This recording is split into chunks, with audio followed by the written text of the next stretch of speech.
Setidaknya ada 3 keutamaan. Allah itu akan memberikan kepada kita kebaikan yang besar ketika kita memiliki anak-anak yang robbani, yang memiliki sifat qurrata ayun. Yang pertama, sesungguhnya ketika kita memiliki anak yang solih, itu termasuk rezeki, karena sesungguhnya rezeki tersebut bisa menjadikan kita mendapatkan syafaat dalam kehidupan kelak kita di akhirat. Maaf ya Bapak dan Ibu, kalau kita mendapati anak kita hanya kita banggakan fisiknya, wallah, maka itu kita banggakan di dunia, tapi tidak ada manfaatnya ketika kita sudah meninggal dunia. Tapi wallahi, kalau kemudian kita memiliki anak, amanu billah, dia beriman kepada Allah dan Rasulnya, taat kepada Allah dan Rasulnya. Perhatikan, salah satu perkara yang bisa memberikan syafaat dalam kehidupan kita, anak-anak yang solih, yang kemudian akan meringankan beban orang tuanya, beban saya, bebannya bapak dan ibu, ketika anak kita menjadi anak yang taat dan memiliki sifat robbani dalam kehidupan. Kalau anak kita hanya pintar dalam urusan dunia, kita membanggakan tok di dunia, tapi tidak bisa lagi membanggakan nanti ketika di alam barzah. Tapi kalau anak kita taat dan solih kepada Allah, wallah, rezeki dari anak yang solih bukan hanya kita peroleh di dunia, sampai kita mati sekalipun dan kita dikumpulkan di padang mahsyar, anak yang solih itu bisa memberikan syafaat dalam kehidupan kita. Para ulama itu menyampaikan, syafaat itu terbagi menjadi 2. Ada syafaat am, ada syafaat khas. Syafaat khas itu miliknya Nabi, yang kemudian membagikan adalah Rasulullah setelah diizinkan oleh Allah. Ada syafaat yang kedua, yaitu adalah syafaat am. Dan salah satu di antara syafaat am atau syafaat umum, yaitu syafaatnya seorang anak yang solih kepada orang tuanya. Makanya ada satu riwayat dalam riwayat Muslim, ketika kemudian ada orang tua, anak dihisap oleh Allah, maka orang tuanya itu hisapnya lama karena banyak dosanya dan banyak kemaksiatannya. Karena indikator orang itu pendosa adalah hisapnya itu lama. Ada orang tua itu dihisapnya lama, kemudian anaknya hisapnya ringan. Karena hisapnya ringan, maka kemudian anak itu langsung melewati sirat dan sampai di depan pintu surga. Anak itu ketika mereka sudah di depan pintu surga, maka Allah itu kemudian berfirman kepada anak-anak solih tersebut yang sudah menyelesaikan hisabnya, tinggal melangkahkan kaki untuk masuk ke dalam surga. Anak-anak itu kemudian melihat ke dalam surga, lalu kemudian mereka belum menjumpai orang tuanya. Allah berfirman kepada anak-anak itu, udkhulul jannata, masuklah kamu ke surga. Anak-anak itu kemudian menjawab, lam hatta nara aba'ana wa ummahatana. Kemudian mereka berkata, ya Allah, kami tidak bisa masuk surga ya Allah sebelum kami menjumpai bagaimana bapak dan ibu kami. Allah mengulang kembali perintahnya kepada anak-anak yang sudah di depan pintu surga, udkhulul jannah, masuklah kamu ke dalam surga. Kemudian anak-anak itu kembali berkata, lam nadkhulil jannah hatta nara aba'ana wa ummahatana. Ya Allah, kami kemudian tidak bisa masuk surga ya Allah sampai kami menjumpai dulu bapak dan ibu kami. 2 kali kemudian anak-anak itu kemudian belum mau untuk masuk surga, sampai kemudian Allah memberi izin syafaat kepada anak-anak mereka yang ada di depan pintu surga. Anak-anak itu kemudian memberikan syafaat kepada orang tuanya, lalu orang tuanya diringankan hisapnya oleh Allah setelah kemudian mereka mendapatkan syafaat dari putra-putri mereka. Lalu mereka diringankan dan diselesaikan hisapnya sampai bertemu dengan anak-anak mereka di depan pintu surga. Sampai ketika sudah bertemu dengan orang tuanya dan anaknya, Allah kemudian mengulang perintahnya yang ketiga, udkhulul jannata antum wa aba'ukum, masuklah kamu ke dalam surga, nih kamu bersama dengan orang tuamu. Lalu anak-anak itu menggenggam orang tuanya, lalu kemudian mereka memasuki surga bareng-bareng dan akhirnya mendapatkan surga. Insya Allah. Itulah syafaat. Kalau kita mendapati Pak, anak-anak kita taat kepada Allah dan Rasulnya, menunggu kita bukan di depan pintu mall, tetapi mereka akan menunggu kita di depan pintu surga, lalu kemudian menarik tangan kita untuk menuju kepada surga. Makanya maaf ya, kalau kadang-kadang saya menjumpai ada teman saya, putra putrinya tampan dan cantik, anak nggak iri, tapi anak betul-betul iri. Kalau kemudian saya mendapati ada teman saya, sahabat saya, guru saya, kemudian ternyata mendapati anaknya solih dan taat kepada Allah, iri saya. Kenapa? Karena separuh perjalanan akhirat orang tuanya sudah ditanggung sama anaknya yang solih, dan sesungguhnya anak yang solih itu mampu memberikan syafaat bagi orang tuanya.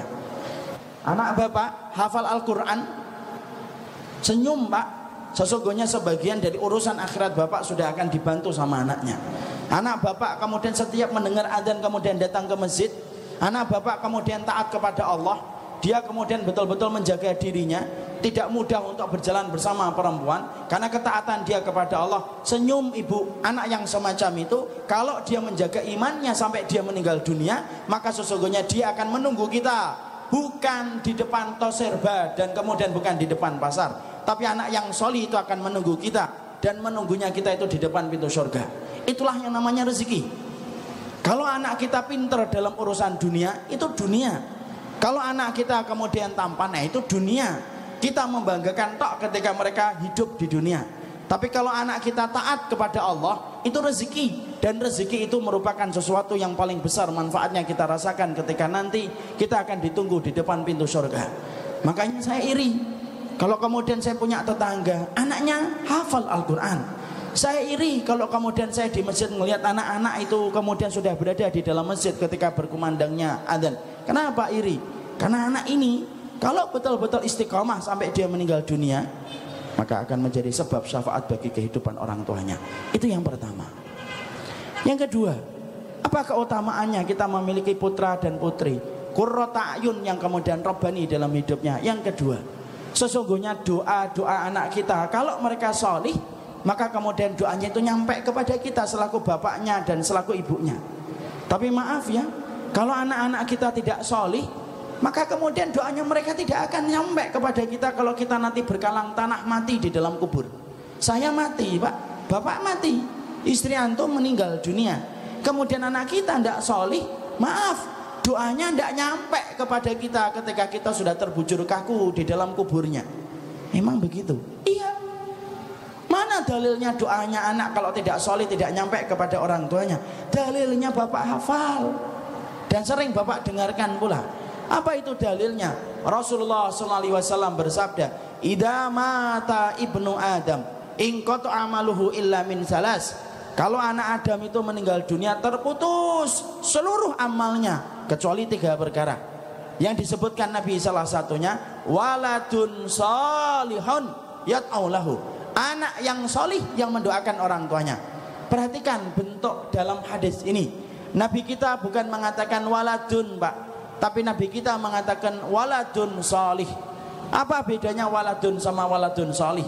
Maaf ya, kalau nabiku dan nabimu, rasulku dan rasulmu Muhammad sallallahu alaihi wasallam mengatakan waladun, Pak, setiap anak ketika mendoakan orang tuanya nyampe, walaupun anaknya peminum khamr, walaupun anaknya koruptor, walaupun kemudian anaknya pembunuh, walaupun anaknya pezina sekalipun, setiap dia menjadi anak, doa kepada orang tuanya itu nyampe. Kalau anak kita disebut oleh Nabi dengan kata waladun. Tapi Nabi menyebut di dalam hadis ini tidak dengan kata waladun, tapi memberikan kata sifat. Di situ sifat mausuf, waladun solihun, anak yang solih. Berarti kalau kemudian kita mendapati di situ anak kita solih dulu, baru ketika mendoakan orang tuanya itu kemudian menjadikan orang tuanya itu nyampe dan mendapatkan kebaikan dari doa dari anaknya. Makanya kalau ada anak kita habis berzina, dia berdoa, ampunilah orang tuaku, tidak akan nyampe Pak kepada kita, Pak. Kenapa? Zina itu menghalangi doa, sebagaimana kabut dan mendung itu menghalangi sinar mentari. Maka sama pula, kalau anak kita minum khamar, anak kita berzina, anak kita ngambil uang, kemudian anak kita koruptor, kemudian dia mendoakan orang tuanya, tidak nyampe, pintu surga tidak pernah membuka kepada orang yang kemudian dia berdosa, walaupun dia mendoakan orang tuanya. Makanya kalau kita dapati, berarti anak kita harus jadi waladun solih. Kalau anak kita sudah waladun solih, barulah ketika mendoakan Rabbi firli wali walidayya nyampe kepada kita ketika kita berkalang tanah di dalam kuburnya. Ketika anak kita taat kepada Allah, dengan adzan dia datang ke masjid, di dalam masjid dia mengatakan Rabbi firli wali walidayya, nyampe Pak kepada ibunya ketika ibunya berkalang tanah. Kenapa? Karena Nabi mengatakan waladun solih yad'u lahu, maka doanya itu baru diterima oleh Allah dan disampaikan kepada orang tua. Makanya rugi Pak. Kalau dalam kehidupan ini, tugas utamanya kita itu mendidik keluarga kita supaya terjaga dari api neraka. Kalau kita kerja di kantor, itu sampingan. Kalau kita kemudian jualan komputer, itu sampingan. Kalau kemudian kita memiliki bisnis dan dagang, itu sampingan Pak. Tapi tugas utamanya kita itu apa? Mendidik keluarga kita dan anak kita dari api neraka. Salah satunya bagaimana menjadikan anak kita anak yang solih. Makanya saya sedih gitu kalau mendapati ada seorang anak sampai berzina dan hamil. Yang saya pikirkan itu orang tuanya. Dari pagi kemudian dia pergi sampai kemudian sore kemudian dia pulang, anaknya dizinai orang lain. Kalau anak itu tidak bertobat sama Allah Pak, maka selama dia tidak bertobat, selama itu doanya tidak akan nyampe kepada orang tua.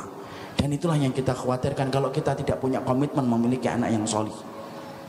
Itulah yang kedua Pak. Yang ketiga, apa untungnya kita memiliki anak yang solih? Yang ketiga, anak yang solih itu membebaskan kita dari sifat yang tercela di hadapan Allah. Apa sifat tercela kita di hadapan Allah itu? Yaitu ketika kita memiliki sifat mandul. Rasulullah menyampaikan dalam satu riwayat Imam Ahmad, atadruna manir ruqub fikum. Nabi berkata, kalian tahu nggak siapa itu orang yang mandul? Para sahabat langsung menjawab, orang yang tidak punya anak ya Rasulullah, mala yulatun lahu min aulad. Mereka tidak punya anak ya Rasulullah. Kemudian Nabi mengatakan, ar-ruqub min ummati. Bukan itu yang disebut dengan mandul. Tapi yang disebut dengan mandul kata Rasulullah, yaitu adalah orang yang memiliki banyak anak, tapi seluruh anak yang dia miliki tidak ada yang bisa memberikan manfaat untuk agama Allah. Itulah yang mandul. Anak kita Pak banyak, tapi ternyata tidak solih, tidak pernah bantu agama Allah, tidak pernah bantu masjid, tidak pernah membantu kiai, tidak pernah membantu ustadz.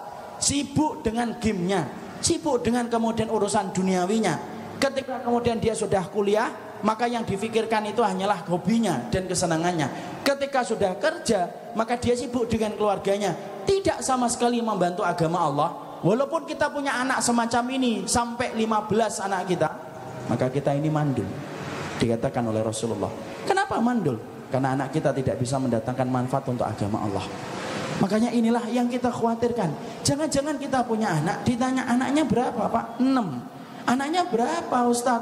5. Anaknya berapa? 12. Tapi ternyata walaupun kita punya anak 12, setiap tetangga kita memandang kita dan istri kita subur, tapi di hadapan Allah kita kemudian disebutnya mandul. Kenapa? Setiap anak yang dititipkan kepada kita, ternyata tidak ada yang membantu Allah lewat agama yang dibantu olehnya ketika anak kita tidak solih Pak. Makanya senang kalau hari ini saya mendapati anak-anak muda sudah mengikuti berbagai komunitas-komunitas untuk meningkatkan iman. Ada pejuang subuh, itu orang tuanya senang Pak. Kenapa? Berarti orang tuanya tidak lagi memiliki sifat mandul. Kenapa? Anak mereka membantu agama Allah. Saya mendapati ada orang atau gerakan hijrah, sahabat hijrahku, itu senang orang tuanya. Kenapa? Mungkin anak kita belum sukses di dalam masalah dunianya, tapi dia sukses dalam urusan akhiratnya. Kenapa? Karena dia telah membantu agama Allah, dan itu membebaskan orang tuanya dari sifat mandul. Yang kita khawatirkan, kita disebutnya subur sama tetangga, teman-teman SMP kita menyebut kita subur banget, tapi ternyata kita mandul ketika anak kita tidak ada yang bermanfaat untuk agama Allah. Bahkan ngelirik masjid pun tidak pernah, kecuali hanya untuk melaksanakan sholat Jumat. Makanya inilah yang kita khawatirkan. Makanya kalau kita memiliki anak solih, kenapa seluruh para sahabat Nabi konsentrasi betul bagaimana mendidik anak mereka? Karena kita dapatin 3 Pak. 1, anak yang solih nungguin kita Pak di depan pintu surga. Anak kita kalau solih Pak, maka setiap dia mendoakan kita nyampe kepada kita kalau kita nanti berkalang tanah di dalam kubur. Kalau anak kita solih Pak, berarti kemudian menjadikan kita tidak memiliki sifat tercela di hadapan Allah, yaitu adalah ketika kita tidak menjadi mandul dengan anak kita yang solih. Dan itulah kebahagiaan yang luar biasa.